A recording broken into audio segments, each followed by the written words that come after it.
Ladies and gentlemen, welcome back to the land of Eternum. Today is a special day because we officially have ourselves the January update, and this one is pretty big, possibly one of the biggest we've had. This one dives into the crafting and almost completely revamps the system to fit their new vision. As always, we've got a lot to unpack, so let's go ahead and get to it. Now, just like the last time, this one features a full breakdown of their vision alongside a full list of the patch notes. We'll be flip-flopping between them as needed, but let's start with the intro. Their plan is to make gathering and crafting feel like a meaningful part of life in Eternum. From the moment we land on the beach all the way to the end game, they want it to matter. To start with this, they've officially announced the weapon known as Rapier. Finally, those of you that specialize in dexterity will be able to get your hands on this one. It features two different skill trees by the name of Blood, which focuses on applying stacks of bleed and then popping those stacks with big damage of flourish and finish. And also the Grace, which confirms our suspicion of this specific ability being a counter, because the Grace tree does in fact specialize on evasion, counterattacking, and talented blade work with the Rapier. I don't know if anybody else is getting this vibe, but this weapon seriously reminds me of Fiora from League of Legends, and the idea of that really scares me. I think just from the sound of the Blood tree, this will be a weapon you'll really have to watch out for on the battlefield. Also, just like the previous two weapons, the Rapier will have two crafted weapon perks added to it that we can also make use of. Most likely ones that give you bonuses to certain skills while using this weapon. We also have another legendary weapon added under this one by the name of Frozen Lament. Crafting system changes begin right underneath that, and they have made some major changes to increase the number of items players can craft and added additional functionality to the crafting system. Right under this is where we get a screenshot of the new and improved user interface for crafting, giving us a way to filter between different weapons and armor like you see on the side, and showing us that these newly added name weapons will also show up below the regular ones. These items in specific start at tier 2 and go all the way up to tier 5. This is their first step in trying to make the crafting more viable at endgame, and I can already tell that it's probably going to work. They also introduced a variety of resources and ingredients that will be needed to craft these items. Some of these can also be used in procedural crafting to get gear score bonuses. They dive into this more on the first page where they talk about some of the special resources we'll be using, like animal horns or something known as Fey Iron. They've also overhauled the procedural crafting system to give us more control and flexibility over custom crafting.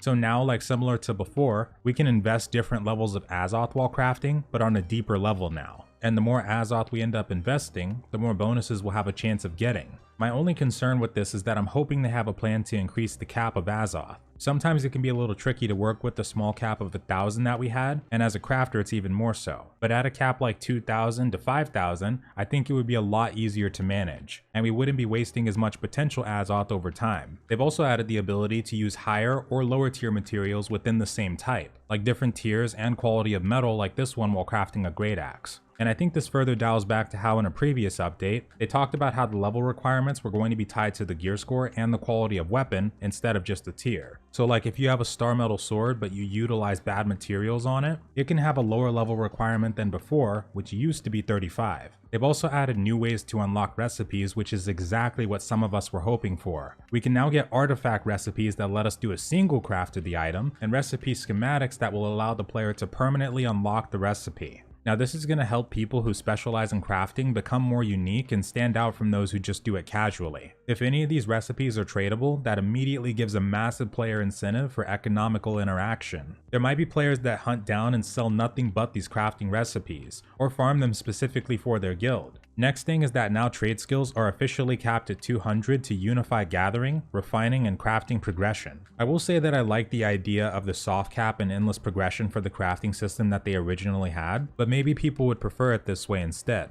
I also wanted to point out something in the original post. They say that containers now only hold items that can't be harvested from the world, and they say gone are the days of finding corn and carrots in the lootable containers, aka provision chests. What I'm hoping this means is that they've added a lot more resource spawns for that stuff. I've been a huge advocate even before the preview last year of them adding more crop and produce spawns, because there weren't nearly enough to compensate a full server or even half of one, and some of these items didn't have any spawns in the open world at all. So if they did, then that's great. Just make sure if you're a crafter that cooks, you go around to every point of interest on the map at least once and document where everything is, or wait until somebody else does it. Anyway, the next thing is the new gear mechanics. This is where they officially tell us they've introduced over 100 named weapons and 50 new named armor pieces, and I'm crossing my fingers for at least some of those to have a special design, or the plans for some. Also updated repair mechanics, so if an item goes down to 0 durability, you can still use it, but it only functions at a limited performance. Alongside this, we also have some new repair kits that will repair any item of a corresponding tier, so most likely tier 2 repair kits, tier 3, and so on.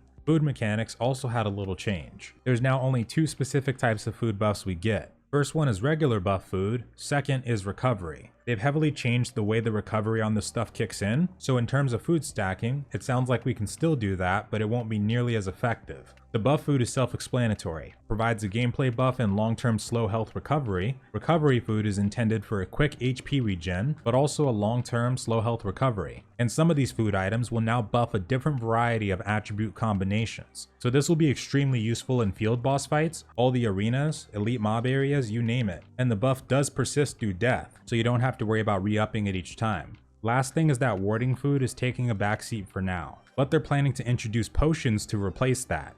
Now for the combat changes, we've got some that capitalize on the previous updates. First thing is that they've continued to make an effort to make the elite and champion enemies more challenging and changed up their gameplay. This is dialing back to the trait system they introduced for one of the last updates. Now all named enemies above level 15 will utilize the enemy elite system, which changes their attack and characteristics depending on their difficulty and level. So it's like when they said that some might get more elemental damage, have a frost aura, or even explode on death. Along with this, if you come across one, they've implemented dynamic mesh scaling so you'll be able to easier tell them apart from the regular. For the AI changes, they now contain some adjustments to the enemy drowned sailors, the withered, regurgitators, the corrupted swordsmen, and the spearmen. And these ones will also use the combat system introduced in the December update. So basically these ones, and in the future the other ones, will start playing by the same rules that we are. This gets further supported by the next changes. They now differentiate between the enemy light and heavy attacks. The heavy ones still have grit, longer animations, and still stagger alongside dealing more damage, but the light attacks deal less damage, have a quicker animation, and don't have a stagger. And the next part I'm super happy about. They've changed how the enemies select their attacks, so now the AI have cooldowns to heavy attacks to mimic the cooldown timer on player abilities. I cannot even begin to tell you how much of a relief that is, because some of those mobs, when there's multiple,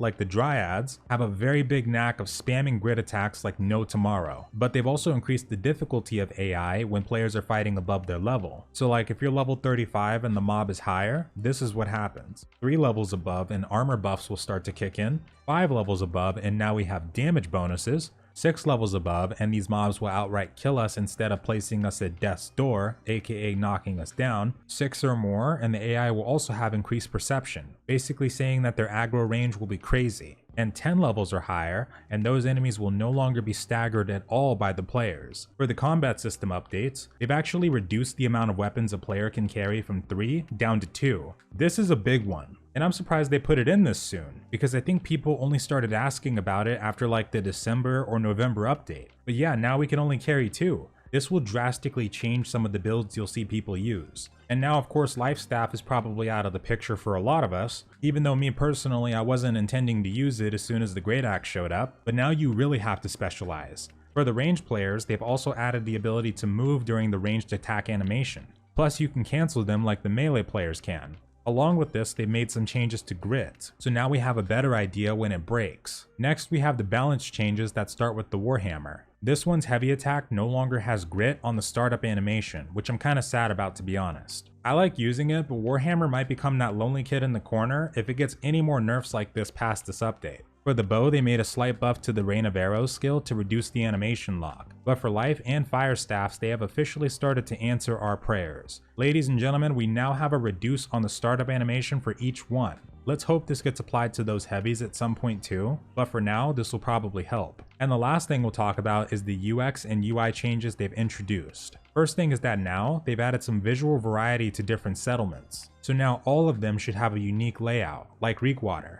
When we were talking about that city the character was traveling through yesterday, it sounds like apparently that will in fact be what the new Monarch's Bluff will look like. Just below this, they give us some screenshots of the changes, and just judging from these, this looks like it's going to be an extremely big update. On top of this, they're also saying that the crafting stations will now visually upgrade with each tier. Starts out as like a basic, very simple layout, and then eventually turns into a full-blown workshop. Now the last few changes dive into the quest improvement, the group play, and faction and territory. First thing they've done questing wise is changed up the starting experience for obtaining the Corruption's Bane, and that's the Azoth staff you can use to close the corrupted portals. And also existing quests have had their dialogue updated to improve NPC interaction. Many zones have restructured their questing to fit this type of change as well. So this sounds like their way of trying to get that dynamic quest experience that players have been really wanting.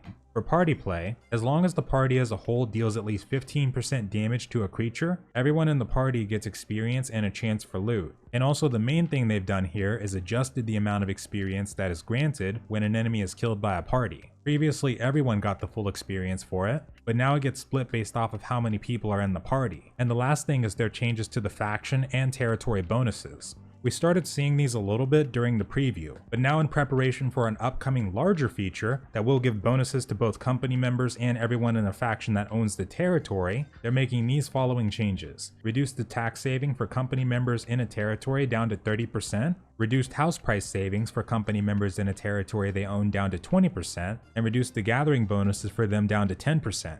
Now I have to back it up a bit because they just said that there's a feature coming up that will give benefits to the faction and company that owns the territory. This is probably going to be one of the biggest changes we'll see. I remember back when they first introduced the item system, there was a screenshot of like a 3 or 4 story house that made me think at some point they might introduce some kind of guild house system or like a governor's mansion. It sounds like this might actually become a reality. Or they could be going similar to a Dark Age of Camelot approach where we might see open world dungeons or maybe specific parts of the zone you can gather in or do some kind of hunting if you're either in the faction or company. I'm super curious about this because we really do need more incentives around the faction system, and I'm still holding out for hopefully some improvements to be made to the invasion and territory war system as a whole. But this will be a nice thing to look forward to. But with that though, thank you very much for making it this far. There was a lot of detail in this one, and I'd love to know your thoughts on it, and also what you think they might do to increase the incentives of being in a winning faction. Plus these changes might also include bonuses for the underdogs, but we'll have to see. Thank you very much for watching, have a wonderful night or day, and farewell.